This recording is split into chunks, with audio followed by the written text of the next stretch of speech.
Good evening and welcome to For Fantasy's Sake, the Quad City's first and only fantasy football show. And this is Points in the Paint, and I am all confused because my internet setup is weird. I don't know if anybody can hear me, and I lost Sam. So this is great. All right, we are off to a banging start here. Okay, so we are going to be talking tonight a little bit about the NBA postseason as we get into it here. We're going to start off talking about the Bucks title, and then we'll move into the draft and free agency while we wait for Sam to pop back in here tonight. So there is Mr. Sam. Starting with the Bucks title, they looked pretty good. They came back and win it in now it's been too long and I don't remember. They won it in 6. Looked pretty dominant there in Game 6. I remember us talking about it, not having a whole bunch of qualms, thinking that they couldn't pull that off. They looked really good, winning that on their home floor. So that looked good. They looked good there. Let me see if Mr. Sam is ready to go. All right.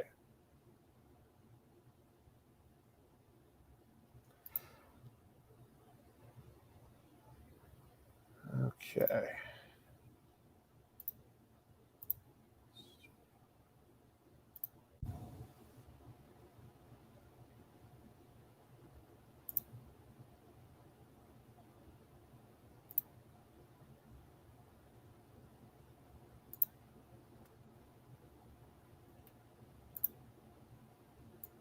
All right, Sam, I cannot hear you, sir.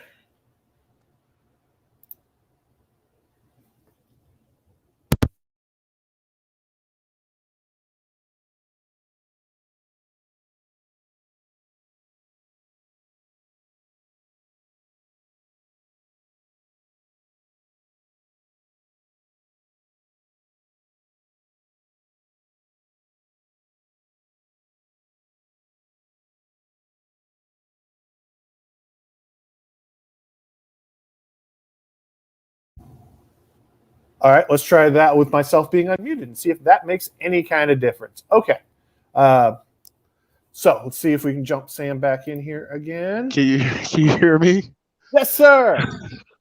All right. I'm sorry for that. I lost my go-to headphones last week. It's been killing me, Doug, because I could easily replace them for $10, but whenever I lose something, it's like I have to find it. I obsess over it. So yeah, I'm on my phone right now doing this. So yeah. No worries. And I'm doing a new setup tonight. So I'm like, I don't know if you can hear me. I don't know if it's me. I don't know if it's you. So, no, yeah. It's me. It's definitely me. It's been me all week. I lost the headphones like last Wednesday or so, and I've been out of town, and I just have not had time to go get them. No worries. All right. Well, we are now officially up and running. So welcome aboard for those of you who have bothered to stay along for that set of nonsense there. So Sam, let's pick up with the NBA title game. Bucks winning it there in 6. And no surprises there. We were pretty confident that's what they were going to do. Just kind of quick results or quick thoughts on them wrapping that up.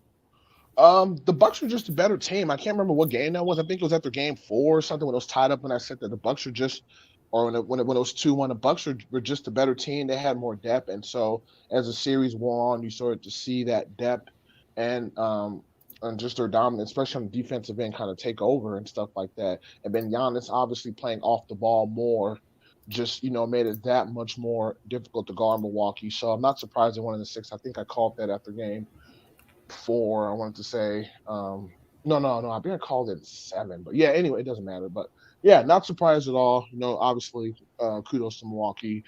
Congratulations to them. Obviously, it sucks for Phoenix and Chris Paul because you don't know if he's ever going to get another shot. But I mean, it was good for Milwaukee to kind of sneak in and win the title this year because we obviously seen the NBA change a lot this last week, so there's definitely going to be a lot more competing teams this upcoming season.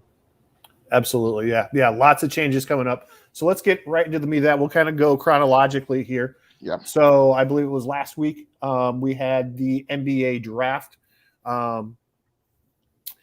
Any major surprises there? Anybody kind of go where you didn't expect any kind of reaches there? Normally, there's always somebody who falls a little bit too far, or somebody grabs somebody a little bit too soon. No, I mean we all kind of. I'm sorry to cut you off, Doug. We all kind of knew that Cade Cunningham was going number one, and I kind of sorry, man, somebody's. Uh, Besides that, I am happy that the Bulls got Ayo Dosunmu. That was like, and that was obviously he dropped. Actually, he was like a projected lottery pick, and he dropped to the second round where we got him. But I'm glad that we got him in Chicago. Hometown kid. So that was like my only. That was like the only pleasant surprise or whatnot. Yeah, I was surprised to see him drop quite that far, but I was ecstatic to land Ayo that late in the draft. Bulls only get one bite at the apple, and they got the guy that we kind of wanted there. So I think the guy who I really kind of fell in love with during the NCAA tournament was Jalen Suggs. He went 5 to Orlando, so I'll be watching his. You're right. That was a surprise. Because Orlando's already got Cole Anthony and they got a Markelle Fultz. Yeah. So unless they're going to slide Fultz over to the 2 guard, I thought they already had a 2 guard. Maybe they don't, but I guess they're going to slide Fultz over to the 2 guard and they'll play those 3 guards. But yeah, I kind of thought that was a surprise with Suggs going to Orlando. Yeah, that was really kind of the guy that I was kind of if we would have stayed in the top 4 or 5, he was kind of the guy I was kind of wanting. The Bulls to get. But Ayo getting him in the second round, that really kind of worked out pretty well. Yeah, go ahead. Did I hear you correctly? Are you saying you wanted the Bulls to take Suggs if we kept that top 4 pick? If we had a top 4 pick? Correct. Okay. Yeah, he was a guy I really liked. Same way that I kind of fell in love with what's his name? It'll come to me later. But I'll let you. I like Suggs. Suggs is good. For the Bulls, he's young. I thought, in the beginning of the season, I thought he was like a junior just by the way he played because he played with so much poise. So when I found out he was a freshman, I'm like, oh, he's definitely a one and done. So if the Bulls ended up, getting him, that would have been nice. I'm under the philosophy with the draft now, where you draft the best available player at that spot that you have, and then you use free agency to fill needs. So, whatever pick we had, I think we got the best available player in Dosunmu. I think he's raw, but I think with a little seasoning and some development, he could be a really good asset for us. And I think he was the best available player at 30, whatever the spot we got him at. So if we have a number 4 pick, if we kept that 4 pick there, we'd have to ask, is Suggs the best player at that position, or best player at that spot to take? But there were some other intriguing prospects, like the big man Mobley from USC. I think he could be a good he could be a good piece for a team. I really honestly didn't really pay much attention to the draft just because the Bulls didn't have a first round pick. I obviously saw that they got, their guy, but we got, who we got, but I didn't really, after Cunningham went 1, I just really didn't, pay much attention. I think the guy that went number 2 to Houston's looking really nice too. I haven't watched much of him, but he's been showing out in summer leagues. I think it's Jalen Green. Yeah. And they're comparing him to, he's like a 6'6" Allen Iverson. Cool. Yeah. So he'll be exciting to watch down there in Houston. Not that we'll get to see much of him. Yeah. Would be remiss if we didn't talk about the 2 Iowa guys. Yes. I forgot. So Wieskamp went 41 to the Spurs, which I think is actually a really good fit for him. I love that. I freaking love it. And then Garza went 52 to Detroit. So he stays in the Midwest. So not too far of a drive if folks want to go see him. Plus he'll come to the United Center plenty of times. You're going to get your chance to see Luka Garza here going forward, because Detroit's a young team. He's going to get minutes. Yeah, I love both. I really like the Wieskamp move because I think, and Andrew, if you're watching the show, this is what we talked about this, Andrew, about Iowa players do not develop while they're at Iowa just because I love Fran, but his player development part of his program needs some work. That's why a guy like Tyler Cook left after his junior year. And Tyler Cook was pretty much the same player he was when he got there. He was a dunker, And you see Wieskamp leave, but Wieskamp ended up with the Spurs. So Wieskamp can literally, he's probably going to play in their development league. You know, if they're going to just stash him, he's not going to play at all as a rookie. That's what I would do. I would say, hey, whatever, just put me in the development league. Let me just continue to play and develop and get better. And he's going to be in their system. I think he could be a really good player for them. I think he has the potential. I mean, he's like 6'7". He's got the length. He could be a really good wing defender. He showed that at Iowa, and he can shoot threes. I think he could be in Pop's system. I think he could be a really good piece for them. So I love that for Wieskamp. I'm glad he got drafted. I know he stayed in the draft, and I was a little worried, but I'm so glad he ended up with the Spurs. I think he's in a good system. And I told my friend who's from a Detroit native, my barber, actually, I'm like, you know what? Garza is going to work his tail off for you guys. He's going to bust his butt, And as far as Detroit, I think he fits the Detroit, Motown, Bad Boys, that profile, that city. I think he's going to be a great piece for you. If he can improve his lateral quickness on the perimeter, I think he could be a good piece for them. And then playing with Cunningham, you have a nice promising guard. And I can't remember who else they have there. Jeremy Grant's nice up and coming wing. So you have guys that can get you the ball. So if you just play your role, rebound, run the floor, I think Garza can carve out a nice career in Detroit. Yeah, I agree. I like both of those fits for him this year. So yeah, really good for all the local guys in the draft. Really thought that went well. And then this last week, things went nuts. Free agency opened, and the whole world went crazy. Nuts, huh? So let's start with Chicago. Chicago gets their man in Lonzo Ball. Has to do a little sign and trade in there, but totally love the fact that they landed him, and they really didn't give up a ton for him. They gave up Sato, somebody else, and I'm fine with Sato. Yeah, Sato, Garrett Temple, and a pick, and some cash I saw today. When it became official. So I am totally good with that move all day long. You know what? I am too, and like I said, I like Lonzo. He's a young guard. It's a team-friendly contract, 4 years. What is it, $85 million? That's a bargain. In today's age, I mean, that's pretty much the standard for guards. They're making about $20 million. Some guards make like Russell Westbrook's gonna make like $45 million. Curry's about to make like 50-something million per season. But yeah, I think Lonzo's still developing. When he's going to be 24 when the season starts. Yeah, he'll be 24 in October. So, 24 through 28, him and then Zach's, young too. And Lonzo's the perfect guard to play with Zach. He can give him the ball. Lonzo's got great vision, so he'll get Zach the ball at great spots and, get the offense going. And Lonzo plays defense. I love that. Obviously I was talking about getting Lonzo before that. I'm glad we got him. I like that we got Caruso. I think that's a nice little pick too. I don't know. I do love Ryan Arcidiacono, but I think he might be the third string point guard. But then you also have like a guy like Devin Dotson. So we have kind of a log jam at the guard position. Not really a bad problem. And then I think who else? We got DeMar DeRozan. We got DeMar DeRozan the very next pick. Yeah.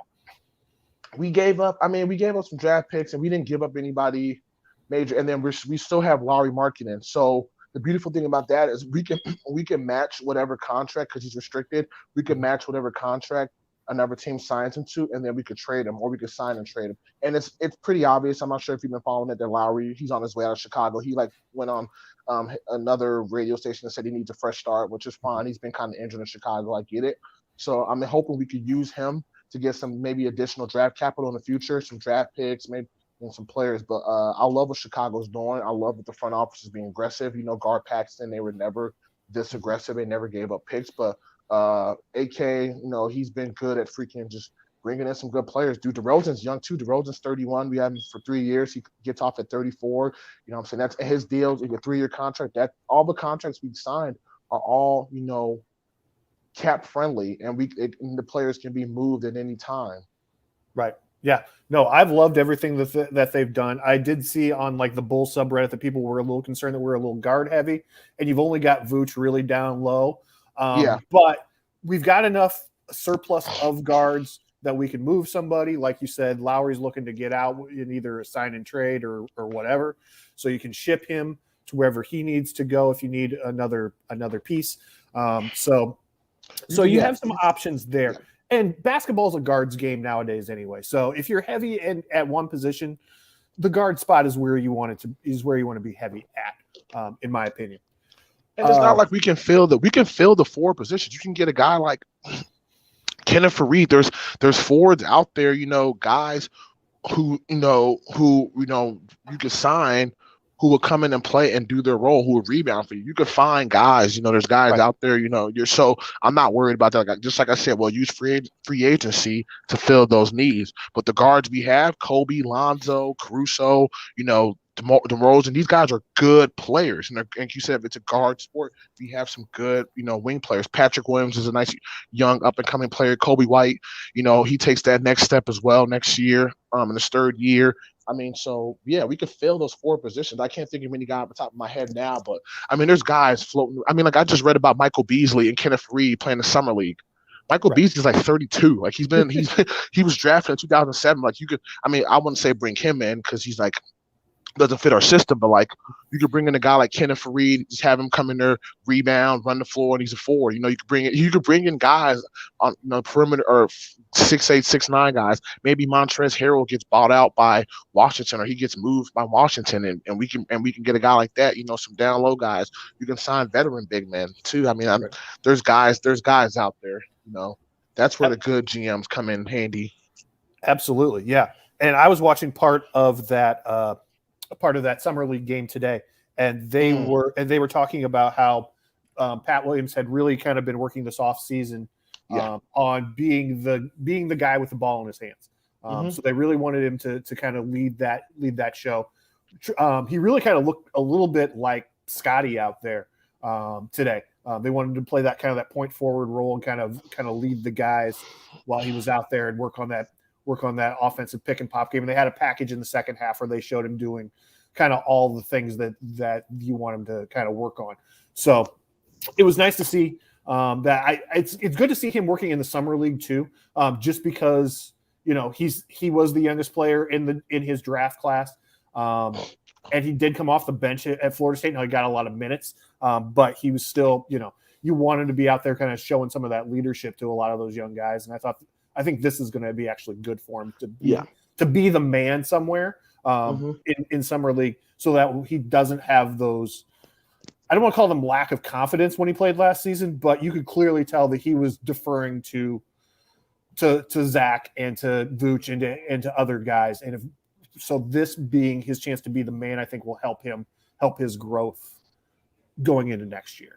Yeah, playing with the ball in his hands and being a point forward and making plays, I think is good for his development. Obviously, when the season starts, there's going to be guards, even Zach, Lonzo, Kobe, these other guys are going to have the ball in their hands. So he won't, get those same opportunities, but giving them those opportunities now, I mean, he'll still be plugged in the game plan. I did see him taking some pull-up threes. I saw him take one and he hit it. And it was a little slow release, but I know that's something he's been working on. But I'm glad that he's adding that element to his game, because I remember you watched him his rookie year. He took those mid-range shots a lot, and that's what he did at Florida State. So he's been expanding his range, because he's going to have to hit that three ball, especially on the floor. If he can hit that three ball and spread out and pull up a defense, what I'm saying, he could then suddenly us losing Markkanen is not so bad, because then we still have a shooter, and the guy we kept, Patrick Williams, he plays defense. I'm saying, he's gritty. He could do other things too, but we're going to need some three-point shooting to open up those driving lanes. So Pat Williams can continue to hit the three-point shot, because DeRozan doesn't shoot threes, he shoots mid-range. So we're going to need guys who can hit threes and space the floor. Yeah, no, I completely agree. I like the fit of everybody that came in. AK talked about getting guys that played defense and played hard and were tough guys, and all the guys that they got this time really kind of fit that bill. So really kind of excited to see what the Bulls are going to look like this winter. On top of that, Steph Curry got paid. They backed up the Brinks truck to him, man. He's never hurting for anything. Again, him and Aisha are set. The kids are set. The grandkids are set. He got a crap ton of money for that. Kawhi re-signed. The guy that surprised me a little bit was, we had talked about during the finals about maybe Chris Paul going someplace else or doing something different, and he ended up signing a 4-year. I don't think it was an extension. I think they redid 4 years for him. He was a free agent. He was a free agent. Okay. Or he had Yeah, an so opt out. Or no, he's a free agent. They re-signed him. And I think he wants to stay with that young core and continue to build on what he did in Phoenix. So I'm guessing maybe that might be his last stop. And I mean, I guess if it's a really tail end of his career, maybe he'll get traded, and they're not, in a championship contender. Maybe he might get traded to another team for another run of the championship. But I think he's going to stay in Phoenix and continue to try to build towards a championship with them. Lot kind of surprised, but I'm not really surprised because I remember reading or hearing about how they love him in Phoenix and he loves the organization. So I'm not surprised he, what I'm saying, it bounced around. He was in OKC last year, right? And then Houston the year before that. So I think he's just stability at this point. He was in Los Angeles for those many years. So Phoenix is pretty close to Los Angeles. So I think that's close to home where his family is. So and I mean, Phoenix is still going to be good. They're going to continue to build around Booker and Ayton and Chris Paul, and Bridges and whatnot. And yeah, so I think that was a smart move for him. And I know he likes Monty Williams a lot. I think they spent some time in New Orleans together. And Monty Williams was the coach at one point when Chris Paul played for the Hornets. And besides that, not really surprised Kawhi Leonard did that whole opt-out sign back, year. I know people are giving Kawhi flack because nobody ever knows what he's going to do. Obviously, the Lakers bringing in all those veterans. I'm not surprised about that either. After their first round exit, they're like, hey, we got to get guys who we can trust. So getting Westbrook was a good piece. And man, like, hey, let's build around our veterans. Let's bring back Ariza and whatnot. Dallas gave Luka today the keys to the city pretty much. Yep. That Luka's was not hurting one. for money either. Yeah, but yeah, I just saw that my buddy lives in Dallas. Like, man, they gave him the key to the city, like, pretty much. But Luka's, a special talent, obviously, and we all kind of see that. Who else? Somebody else. Oh, Jimmy Butler staying. Jimmy Miami. Butler. Yep. And a lot of these guys are getting extensions, like Steph Curry and Butler, but they still have like a couple of years left on their deal. So I think these teams, like, let's just lock them in. And I'm not sure if they're expecting some kind of, cap hit or something in the next few years, but they're getting these guys like Curry and Butler, even Kyle Lowry. He just got traded and he got like a nice little deal for Miami. Kyle Lowry's 35 or 35. You know what I'm saying? He got a nice little 3-year contract, and I'm like, for Miami, which I thought was kind of a surprise, but no, I'm not. Kevin Durant, same thing, another extension, but he signed like a year or two ago for 5 years, so he had like 3 years left on this deal. Yeah. So yeah, it's they're probably looking. I know in the NFL they do that to kind of create some cap wiggle room. So if they're looking to sign a free agent or something, I wonder if that same kind of thing's in play here. With that, just re-sign them, give them a bonus or something, so that you got a little bit more cap money to work with this year and kick that can down the road a little bit there. Yeah, so good deal with those. Also, last week, I don't know how deep we want to get into this, as my cat decides that she needs to be in front of the camera. Both the men's and women's Olympic teams also took home gold last week in the Olympics. U.S. got off to a shaky start there, but came back and bounced back. They had a really bad loss early against France, and then that's who they knocked off to win the gold there at the end for the men. I'm not quite as certain as to the women, their kind of path, but I think I saw that this was the women's like 7th gold in a row, or 6th or 7th or something like that. Yes, and then the men's is 4. I know men's is 4. It was the women's. I'm not quite sure what their streak's at, but yeah, the women have been dominant for a long time. And they were saying this was kind of like the last rodeo for like the core group of like Sue Bird and Diana Taurasi. Like, this is probably their last Olympics, so they really kind of wanted to send them out on a high note with those. So yeah, it's been kind of a big couple of weeks here for basketball, which is why we wanted to jump back on and talk about that. Did you manage to watch any of the Olympics games? The NBC's all messed up. I did not, and I was in Chicago over the weekend. I did go back and watch the highlights from the from the semifinal game, Australia. Yeah, and then I saw some of the championship game versus France. Yeah, actually, I did see some of the game Friday because it was Friday night, right? Yeah. I saw some of the game Friday night. I remember like the U.S. is up like 30. Yeah, I saw like the second quarter up until halftime. Yeah, the U.S. is up by like 10. France kind of chipped into it and tied it up or really close to halftime. France might have been up at halftime, and when I saw how the U.S. pulled away, just like they did versus Australia, so. That's good. I mean, the fact that they're able to win gold with that roster, and I'm like, the roster, it's okay. I mean, obviously that they don't do the all-star studded lineups again, but the fact that they're able to win the championship gold with that roster, that's promising for U.S. basketball. But the rest of the world is still, it's right there. Let's not take anything from some of these other teams out there. No, and a lot as the NBA game becomes more international, you really do kind of see that gap kind of close. Like Kevin Durant was basically had to carry them, into the medal rounds there this week. And yeah, I saw the first half of that gold medal game. They started off cold, like they couldn't buy a 3-pointer. No. Like everything was clanging, and then finally KD puts one down, and that was like go time, and they started canning them all over the place. So.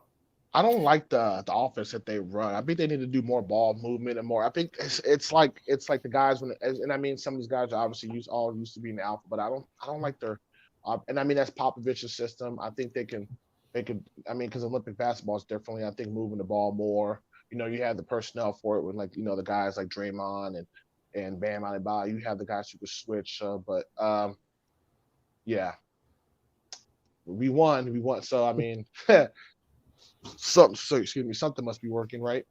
Exactly. Yeah. I mean, if you take Pop out of the coaching seat, who's really kind of got that oomph that could replace him? Especially with Coach K retiring nowadays, there's not really a guy that's going to step in that's going to be able to command the respect that Pop does. You can't just roll somebody in there. I like Brad Stevens, and Brad's been building up a nice little. I mean, he's been doing really good things in Boston. I whoever it is, I want it to be a younger guy, younger coach. I think he'll be able to resonate more with today's day and age. And I think Brad Stevens is on the roster. I think he's an assistant coach. I know I want to say if it's not Stevens, it's somebody because I saw their coaches. Yeah. There was a clip of it just the other day, and I feel like Stevens is on the roster. Let me take a quick. I'll Google that real quick. I know I saw Steve Kerr there. He's probably Kerr. Yeah, Steve Kerr. Yeah, exactly. I think Kerr would be a good choice. Yeah. He would be really good. Yeah, Kerr would be good. Maybe you have Tibbs as like a defensive assistant or something. I think Tibbs would be a little too intense for that, but I mean, I think Tibbs could be a really good defensive game plan, like how he was at Boston, how he made his bones. Yeah. The other guy, not to bring it back to Chicago, but Donovan? maybe somebody like Billy could do that. I thought that if he wanted to commit to that, I think he's done college and he's done pro, so I think he's worked with all age levels. Yep. Blackout. Yep. There goes the cap. So the coaches this year were Pop, Steve Kerr, Lloyd Pierce, and Jay Wright. Villanova, nice. Yeah, I love Jay Wright. I think he's a great college coach. I love him too. And actually, he would be another good guy to keep on staff because he's had some teams where they've just been battered, but they just play hard. They just play. I think he'd be a good, kind of a good guy to and he's relatively still pretty young too, or he's older now, but I think he's a good good candidate to have on staff as well. I mean, your coaching staff is just as important as the main guy though too. Absolutely, yeah. I mean, because they have to be able to bring all these guys who are used to being the man, or at least top two, and make them all work together, and then put together some type of cohesive plan that mix and matches all of their skills of all of these guys, and make it work, and make sure that everybody gets enough minutes to stay fresh and all that kind of stuff. So that's really kind of the trick to it all.